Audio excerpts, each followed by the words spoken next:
असेल यावेळी? हा, कोण आहात? मॅडम, मी बाहेरगावून आलो आहे मॅडम. काहीतरी महत्त्वाच्या कामाने मी या शहरात आलो आहे. जेव्हा मी चहा पित होतो तेव्हा कुणीतरी माझी पर्स आणि बॅग घेऊन पळाला मॅडम. आणि आता मला गावी जायचं आहे मॅडम. माझ्याकडे पैसे नाही आहेत मॅडम. पैसे नाही आहेत, त्यामुळे 2 दिवस झाले जेवलो पण नाही. तुला काही मदत हवी आहे का? हो मॅडम, त्याचसाठी आलो आहे मी. तुम्ही माझी मदत करू शकाल? हां, बोल, काय हवंय? मॅडम, तुम्ही जर मला 500 रुपये दिले तर मी गावी जाताच तुम्हाला परत करीन मॅडम. 500 रुपये?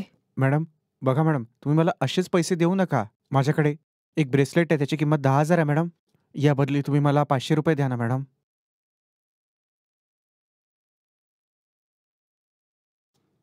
हे बघा, मी 2 दिवसांनी गावाहून परत येऊन हे घेऊन जाईल वापस मॅडम. अरे, असं काही नाहीये. माझ्याकडे खर्चासाठी फक्त 200 रुपये आहे, बस. मॅडम, तुम्ही असं नका बोलू मॅडम. प्लीज मॅडम, काही करून मदत करा ना. मला आपल्या गावी जायचं आहे. Please madam. तुम्ही जर माझी मदत केली तर गावाहून परत येताच मी तुमचे पैसे परत करीन ना मॅडम. या ब्रेसलेटची किंमत किती सांगितली होतीस? याची किंमत 10,000 रुपये मॅडम. तुम्ही फक्त मला 500 रुपये द्या मॅडम. ठीक आहे. तू इथेच थोडा वेळ थांब. ठीक आहे मॅडम.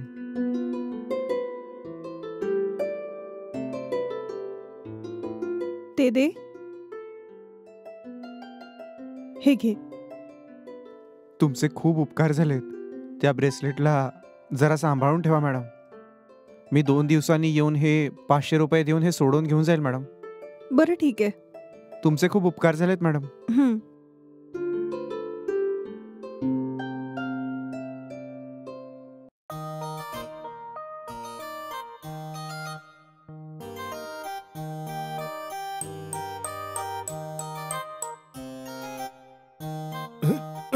अहो, ऐका. हा, हे काय? मला ना तुम्हाला काही सांगायचंय. काय थोड्या झालं? वेळ आधी ना आपल्याकडे एक मुलगा आला होता. हा त्याचे पैसे कोणी चोरले म्हणून तो गावाला जाऊ शकत नव्हता. हा हा मी म्हटलं माझ्याकडे पैसे नाहीयेत.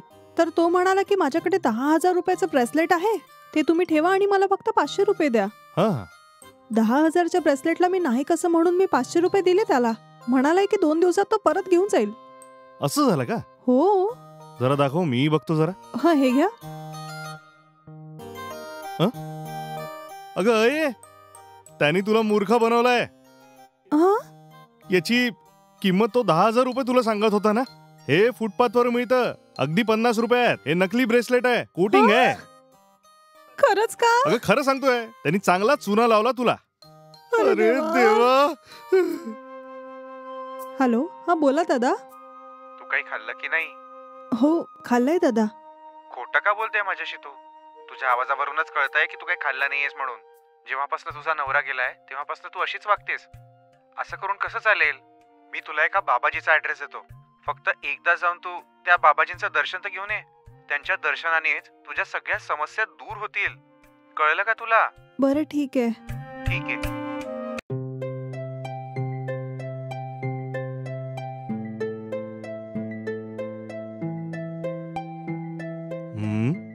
तुझ्या आत काय घालमेल सुरू आहे जरा सांग ना. स्वामी, काही दिवसांपूर्वी माझ्या नवऱ्याचा मृत्यू झाला. आमच्या दोघांचं एकमेकांवर खूप प्रेम होतं. घरच्यांच्या सहमतीने लग्न केलं आम्ही. पण आता ते माझ्यासोबत नाहीये. लग्नाच्या 3 महिन्यातच मला एकटं सोडून ते गेले. मला एकटीला हे आयुष्य जगायचं नाहीये. विचार करते की मी त्यांच्याकडे चाललं जावं. मनाला नियंत्रणात ठेव.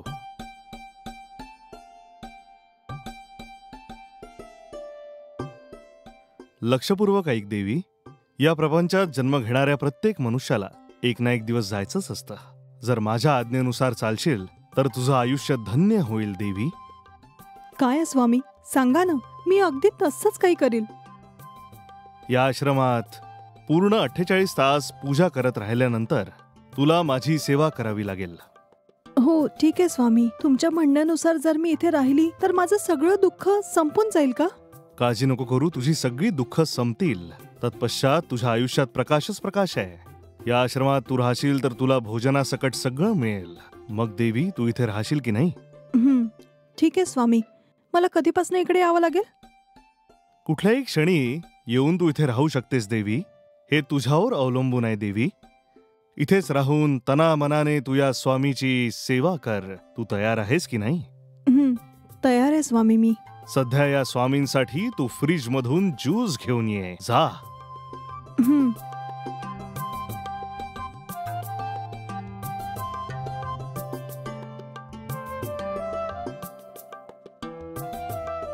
स्वामी हे घ्या.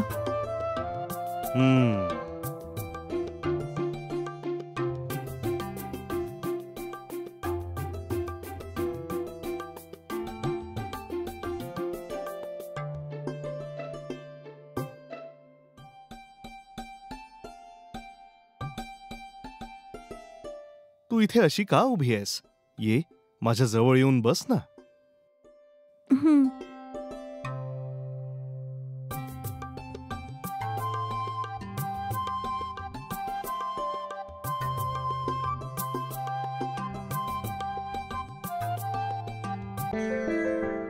सर. हा बोला, काय हवंय? मॅडम मी तुमच्या घरासमोर राहतो. हो माहितीये मला, बरेचदा मी तुला बघितलंय. काय हवंय तुला? मॅडम आपल्या वस्तीत पावसामुळे वीज गेली ना, सेलफोन चार्ज करायचं विसरलो मॅडम मी. जर फोन स्विच ऑफ झाला तर माझे घरचे खूपच चिंतित पडतील. तुमच्या घरी युपीएस आहे ना, जरा फोन चार्ज करू द्या ना. हा ठीक आहे, द्या ना, मी लावते ना. यासाठी इतकं काय विचार करायचा? तुम्ही तुमच्या घरी जा, पूर्ण चार्ज झाल्यावर मी तुम्हाला आवाज देते. पूर्ण चार्ज व्हायला तसंही अर्धा तास तर लागेलच ना. मॅडम 5 मिनिटाचा चार्ज पण पुरेसा आहे. मी बरा आहे हेच मला आई वडिलांना सांगायचं आहे. नाहीतर तिथे सगळेच्या सगळे घाबरतील मॅडम. घरचे कुठल्या परिस्थितीत असतील माहिती नाही, त्यांना लगेच फोन करायचा. मॅडम तुम्ही चार्जिंगला लावा, मी इथेच वेट करतो. अच्छा असं आहे का? मग तोपर्यंत तुम्ही बाहेरच उभे राहणार? या आत येऊन बसा ना. नाही काही हरकत नाही. असं तुम्हाला बाहेरच उभं ठेवून मला काही ठीक वाटत नाहीये. तुम्ही आत येऊन बसा ना. तुमची जशी इच्छा होती 5 मिनिटानंतर तुम्ही फोनवर बोलू शकता. ठीक आहे? हा ठीक आहे. या बसा. साहेब नाही आहेत का मॅडम? साहेब तर नाही आहेत, कामासाठी बाहेर गेले आहेत. मी फोन चार्जिंगला लावून येते, तुम्ही इथेच बसा. ओके.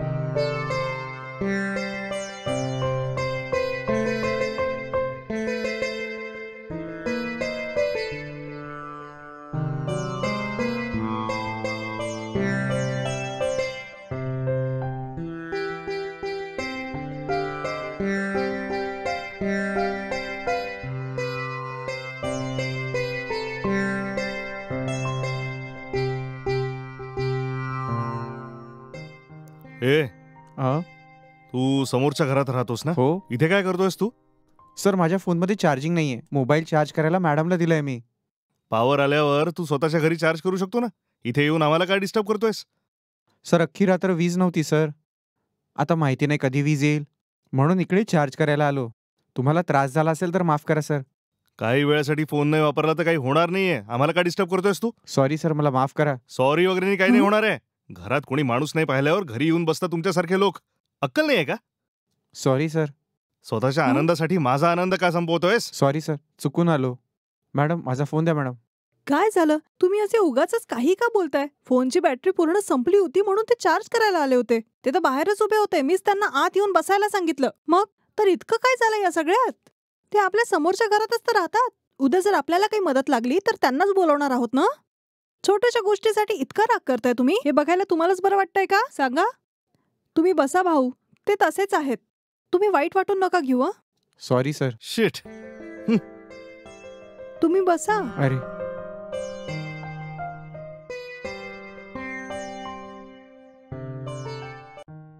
नमस्कार सर, तुम्ही हिरो निशांत सर आहात ना? येस, निशांशीच बोलताय तुम्ही. तुम्ही कोण आहात? Sir me A to Z magazine मधून बोलतेय.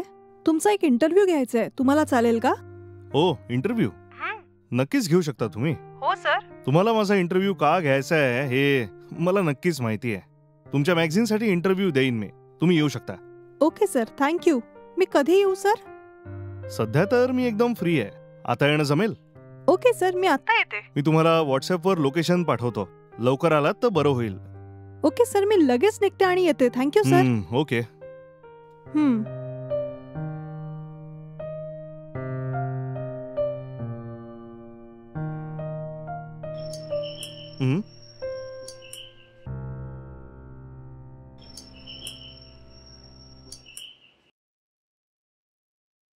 मॅगझिन मधून तुम्हीच फोन केला होता हो का? सर. या प्लीज कम.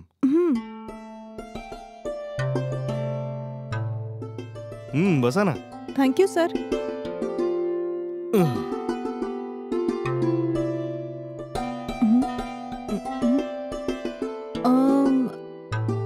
सर, तुम्ही तर एकदम एकटे वाटताय. तुमची बायको, सर्वंट कोणीच माझी नाही? बायको आत्ताच मंदिरात गेली आहे आणि सगळे नोकर काम संपवून घरी गेलेत. ओके, बरं आहे. ठीक आहे सर. आता मी तुम्हाला काही प्रश्न विचारते, त्याचे उत्तर मला तुम्ही द्या. गो अहेड, मी नक्कीच उत्तर देईन. सर, तुम्ही 46व्या वर्षी लग्न केलं, याबद्दल तुम्हाला काय म्हणायचंय? मी 46 वर्षाच्या वयात लग्न का केलं हे जाणून घेण्यासाठी तुम्ही येणार हे मला माहिती होतं. कोणी काहीही म्हटलं तरी मला काहीच फरक पडत नाही. जसं मी लग्न केलं, लोक तऱ्हेतऱ्हेच्या गोष्टी बोलू लागले. लग्नाचीच गोष्ट केली तर हा माझा खासगी प्रश्न आहे. पण तुमच्यासारखी मीडियाची लोक छोट्या गोष्टीला एकदम मोठं करतात हेही माहिती आहे मला. बघा, या वयात मी लग्न केलंय ही काही खूप मोठी गोष्ट नाहीये. पण वयात यायच्या आधी लग्न करू नये. बघा, माझं लग्न हे सगळ्यांसाठी एक चर्चेचा विषय बनत चाललाय. साधारण माणूस असो किंवा मीडियाची लोक, आमच्यासारखे सेलिब्रिटीज विषयी मिटक्या मारत लिहिता तुम्ही. पण आमच्या खासगी प्रश्नांमध्ये पाय टाकायचा तुम्हाला काही हक्क नाहीये. Okay sir, sorry. Next question. Sir, तुम्ही फिजिकली हेल्दी आणि फिट आहात ना?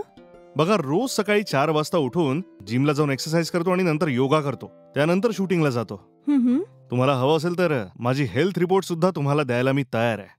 तुम्ही ज्या मुलीसोबत लग्न केलं आहे ती मुलगी तुमच्यापेक्षा खूप लहान आहे. ती तुमच्यासोबत आनंदी आहे ना? हे बघा मॅडम, तिने मला पसंत केलाय आणि नंतर लग्न केलंय. आम्ही दोघं आयुष्याला खूप चांगल्या प्रकारे एन्जॉय करतोय.